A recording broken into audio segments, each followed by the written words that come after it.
대검찰청이 윤석열 대통령 구속 취소 결정에 즉시 항고를 제기하지 않는다는 방침을 정한 것으로 파악됐습니다. 윤 대통령을 일단 석방하고 본안 재판에서 다투기로 한 건데 수사팀과 이견을 조율하는 과정이 순탄치는 않은 걸로 보입니다. 취재기자 연결합니다. 김영수 기자.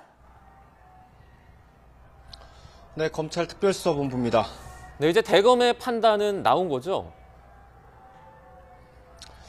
네, 그렇습니다. 심우정 검찰총장을 비롯해 대검 간부들이 회의를 한 결과 일단 기본적인 방침은 정해진 것으로 YTN 취재 결과 파악이 됐습니다. 구속 취소 청구를 인용한 법원의 결정을 받아들여서 항고는 하지 않고 윤 대통령을 석방하겠다는 게 핵심입니다. 본안 재판, 그러니까 윤 대통령에 대한 내란죄 형사 재판에서 다투는 게 전략적으로 더 낫다는 판단이 있었던 걸로 전해졌습니다.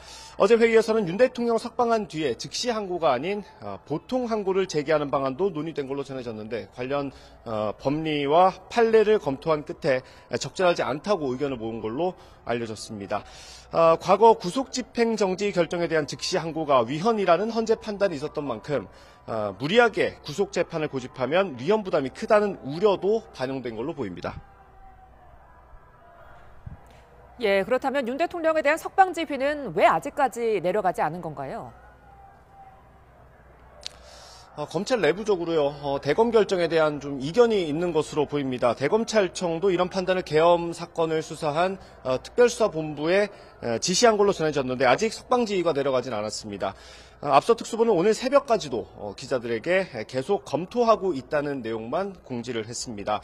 이런 상황을 종합해봤을 때 이견을 조율하는 과정이 쉽지는 않은 걸로 보입니다. 네, 그러면 이 대검의 결정과 다른 결론이 나올 수도 있습니까?